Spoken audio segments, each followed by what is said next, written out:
Hello, my friends, and welcome back. Thank you very much for being with me again today.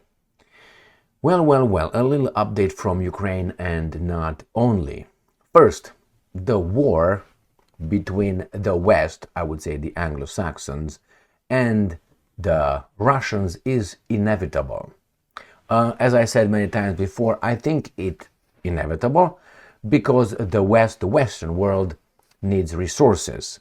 And not only that you need resources, but you need to control the resources, natural resources, that is. Because with natural resources, you build things. We need things. Services, yes, we need some services, but things are necessary. That's necessary. That's why when these guys say, well, we destroyed the manufacturing industry, and what do you give in exchange for things? Well, we're going to print paper dollars. All right, so this is the first topic.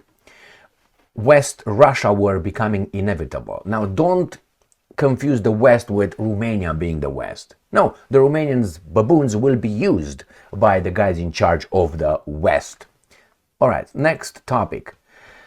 The Ukrainians are pushed, the Ukrainian nation is pushed by outsiders to fight a war against their cousins, Russians, until the last Ukrainian. And guess what's going to happen when the last Ukrainian will be mowed down or blown up by the Russians? The guys in charge, the controllers, the profiteers will shift to another host to flee.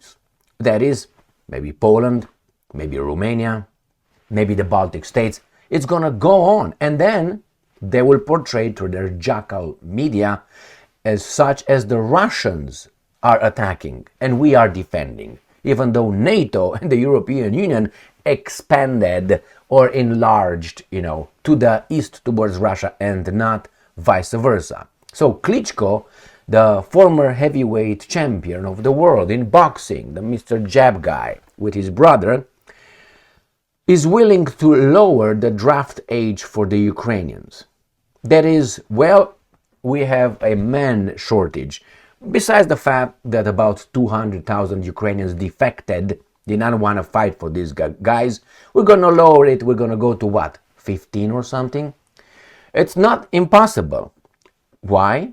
Because Ukraine will be repopulated with people from other continents. Diversity is our strength. Next one.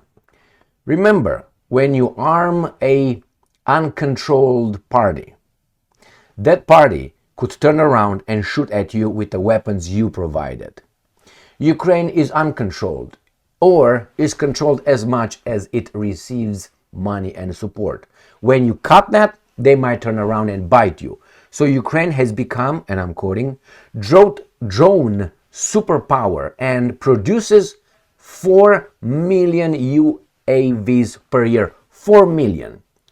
Do you think that that's fantastic? Well, for these guys being nicely in the offices in New York City or London, it's fantastic. They think they will not be touched.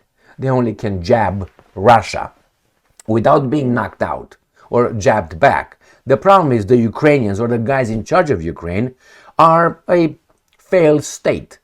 If you don't give them enough food, they will turn around and attack you. So those 4 million UAVs could be used to attack London. Could be used to attack any city in the United States of America, because on the southern border, I heard that's like a Schweizer. It's like a, how do you call that? Swiss cheese, full of holes. So they could bring it. And remember, I said this and I will say it again.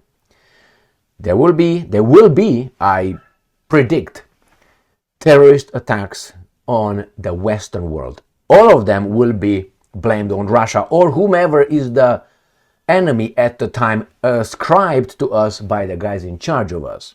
Like right now is the Russian drones over Belgium or Denmark or Sweden or Germany or Poland.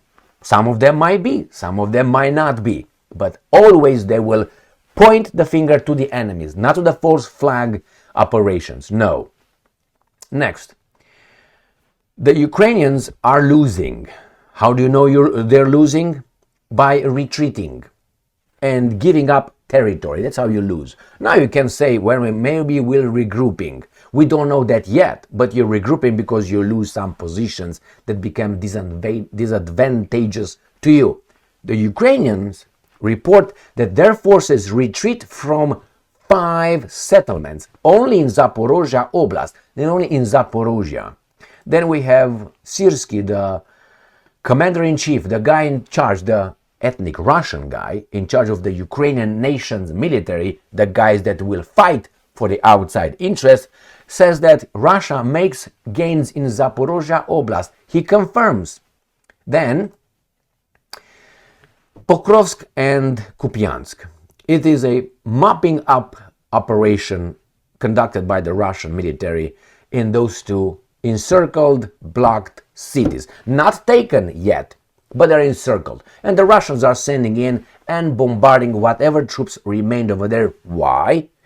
Because the guys in the Kiev department did not retreat them, did not give them the order to retreat, and are willing to sacrifice them in order to create a martyr, like for instance Stalingrad. Oh my God, Stalingrad is encircled, but eventually the Soviets succeeded over there. The Ukrainians will not succeed over there. So the Russians continue eliminating Ukrainian troops inside Pokrovsk and Kupyansk. In this case, Kupyansk. Next, experts begged Kiev to pull troops out of encircled stronghold. Financial Times. So military experts and civil groups have pointed to Ukraine's ongoing manpower shortages, lower the draft age, and climbing desertion rates, 200,000 according to the Westerners, not with according to the Russians. No, the Russians that take the information and give it to us. All right? So these guys did not give the order of retreat in Pokrovsk or Kupyansk. The Russians urgently redeploy forces to Pokrovsk. Partisans say that. Okay, why? Also from Crimea. And the Russians need fresh blood, and they have fresh blood. They are 145 million people, just so you know, and they fight with about 600,000 to 800,000 troops, which I think only maybe 200,000 troops are regular Russian army or military. The rest are other people, are volunteers, mercenaries, and so on. So remember, that's why you don't have too much of a rocking the boat, a social rocking boat in Moscow. Next, Russia attacked Ukraine with 121 drones last night, and the Ukrainians downed 90 of them. And then we have the last subject here. The Ukrainians strike a major petrochemical plant in Russia. In Russia, not in the occupied territories.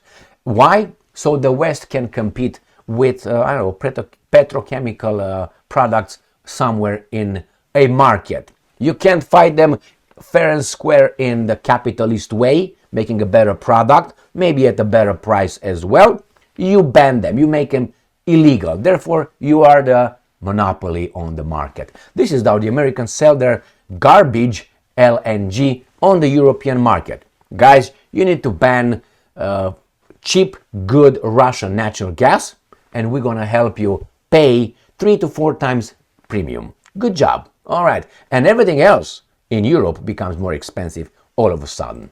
So let's start with the first one. Russia Today, 12th of November 2025. West-RUS War becoming inevitable.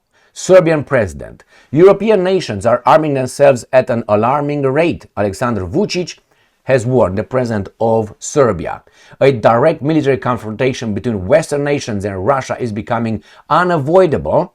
Serbian president has warned, citing widespread rearmament efforts across Europe. My conclusion, I'm quoting, is that there is a growing certainty that a war between Europe and Russia will happen. So who benefits? Que bono? The American interest.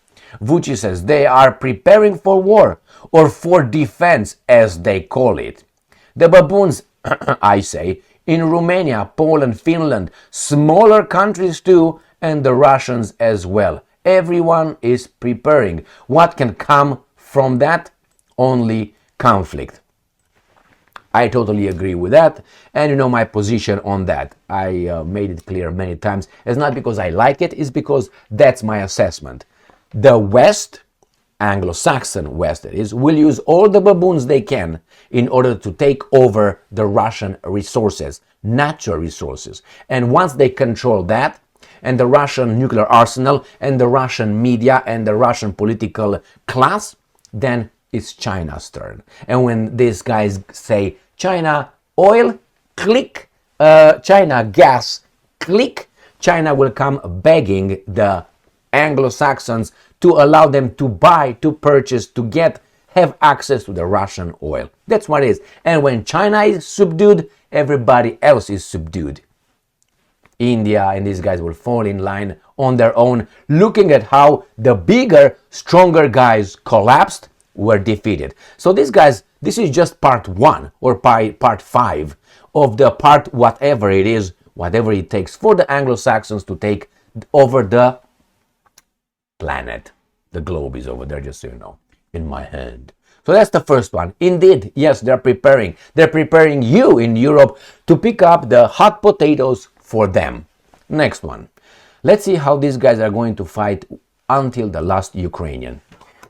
Kiev mayor calls for lowering of draft age. Vitaly Klitschko says Ukraine faces, quote unquote, huge problems finding soldiers as men continue to flee abroad to escape conscription.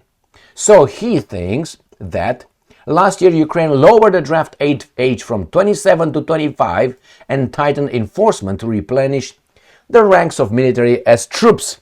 In an interview with Politico published on Wednesday, Klitschko said Ukraine faces a worsening soldier shortage as record numbers of men flee abroad and mobilization fails to fill their ranks. And I'm quoting, "We have huge problems with soldiers, with human resources. Therefore, you can pump as many weapons if you want in Ukraine. There will not be enough fingers to operate them." All right, and he says, he acknowledged that departures surged after Ukraine eased the exit rules in August for men 18 to 22 who had previously been barred from leaving. Eurostat data, so this is not Russian, showed European Union states granted over 79,000 new temporary protection decisions to Ukrainians in September, up 49% from August, and the highest monthly raise since mid-2023. And this is what he says. In the past, 18-year-olds served in the army. That is correct. He noted the politician later amended that those are kids and said the draft age could be lowered by a year or two to 23 or 22. Why don't they stop the war? Well, it seems like some people don't really care about the Ukrainian nation. I'm not bashing the Ukrainians, I'm just upset that they are used in this way by outside cold forces that are eager to sacrifice a nation, a culture, a people for their own mercantile reasons and goals. So that's my problem with the Ukrainians. Unfortunately, the Ukrainians are led by either non-Ukrainians or traitors. I think, because I don't think it's in the Ukrainian interest to keep fighting like that. They should have stopped. They should have not agreed, that's the first one, with coup d'etat in 2014. Okay, you lost that way, then you should have implemented the Minsk agreements, but you didn't. Why? You had traitors in charge of your country. Traitors. So now you're going to have 23 or 22, let's say 22 years of age that would be going in the army. What's going to be next? It's going to be the 18th. And then we're going to get to Ukraine Jungen. You're not going to go to the Hitler Jungen, we're going to go to Zelensky Jungen. Watch it. They don't care. That's not their people, after all. Next. Remember, a gun can be used for good things, firearm, let's put it this way, for good things or for bad things. It depends on whose hands that ends up. Now, in this case, let me show you how these guys are celebrating Ukraine's 4 million drones per year. Ukraine has become a drone superpower. Those drones could be used in Europe, and Europe has no answer to stop them. Ukraine emerges as global drone Powerhouse. How about you become a powerhouse in, I don't know, scientific discoveries about, I don't know, medicine or social programs, or I don't know, concrete production or food production or something like this. Then you would say, fantastic. No, drones, weapons. Now, with the help of the resources that they still have, plus the ingenuity and the money coming from the West. That's how they became a powerhouse. Remember, having that, storing that, they sent 1 million one night towards West, and the West cannot stop them. Now, obviously, don't send these drones 3,000 kilometers, do you? Well, they do. They conduct drone operations deep inside Russia, 1,500 kilometers, almost 1,000 miles. They can strike London if they want. And not only Berlin, Munich, leave Munich alone, okay? Don't touch the eagle nest over there. Okay, but maybe you touch the wolf lair in Poland. They wouldn't, they shouldn't. Next.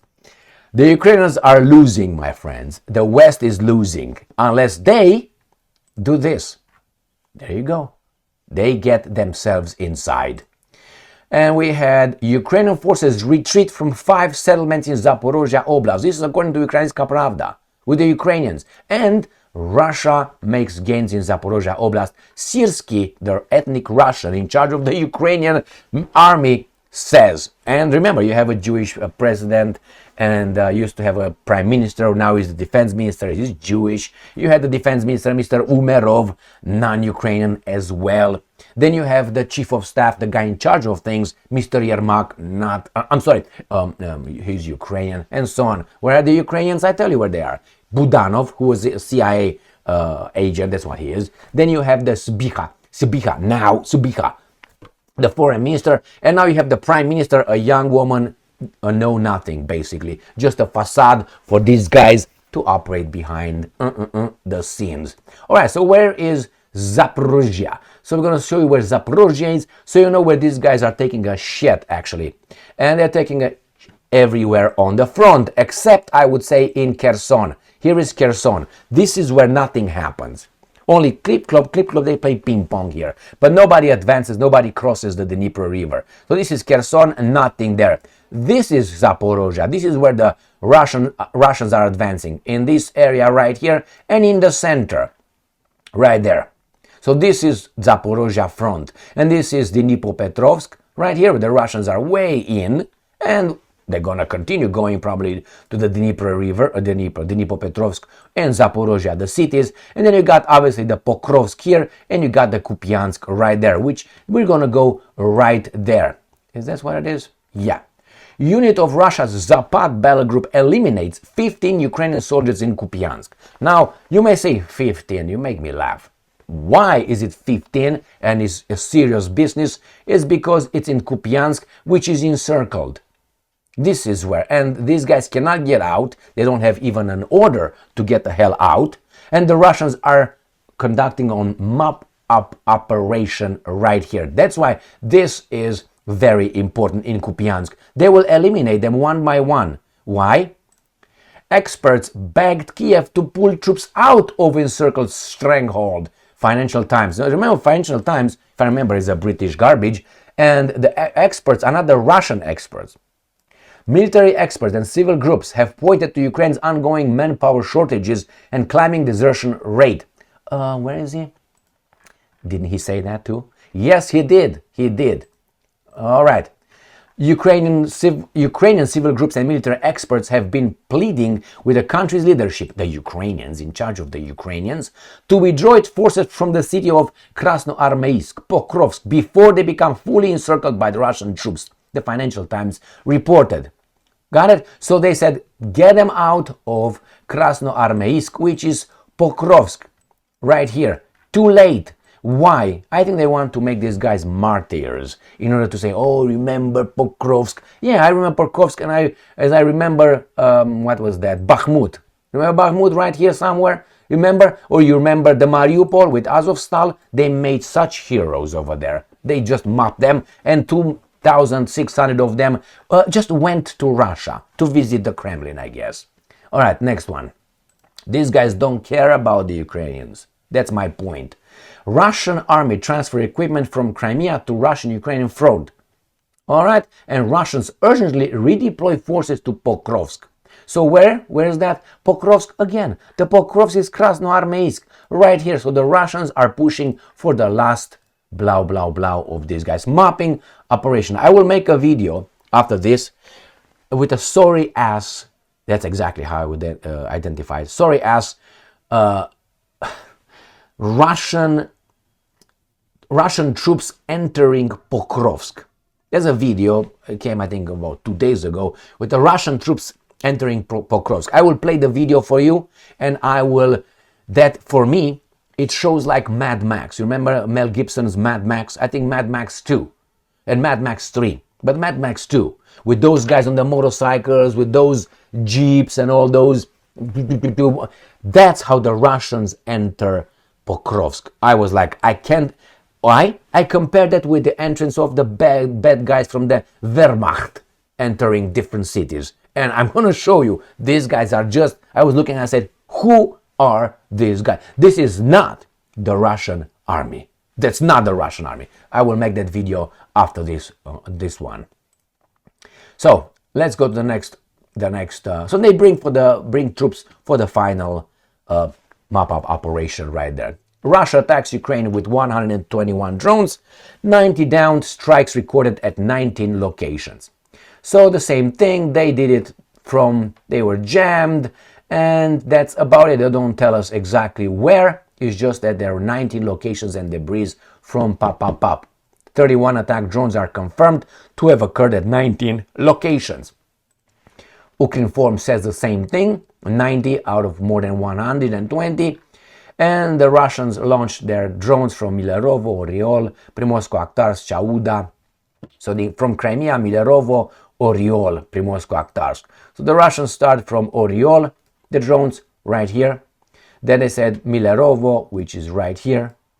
Then they launched from Primorsko-Akhtarsk, which is right here. And then from Cape Chauda, right here in Crimean Peninsula. And from the other side, also from Crimean Peninsula. So that was from north, east, southeast, and south. And the last topic, drones torch Russia's major petrochemical plant, 12th of November 2025. According to the Ukrainians, from the new Voice of Ukraine, this is to destroy Russia's ability to fight a war, supposedly. But the Russians have nuclear weapons. Okay, I got it. One of Russia's major petrochemical plants, Stavrolen, has been targeted in an overnight drone attack on the city of Budyonovsk, Stavropol Krai, the Pap channel. Where is that located? I'm going to show you. Right here on the map. This is close to the Caucasus, right here. Where is Georgia, Abkhazia, Dagestan, where Islam Makachev lives, and Khabib. So here is where these guys attack the petrochemical plant, which I think is right in the north. In here. This is what they attacked right there. And they're very happy about it. With 4 million drones that they have. Stavrov and Gratcho, Kupyansk. Where is that located? Right here. This is the Crimean Peninsula. So way in in Russia. That's not occupied territory. This is Russian territory. Or if you want, right here is in this way. You don't see it because of my big melon, but I'm gonna make a change right here. Then this Stavropol in this area. Okay? If you disagree with that, it's okay. This is part of being free. Thank you very much for being with me again today. Stay strong, stay smart, look for the truth, and be just.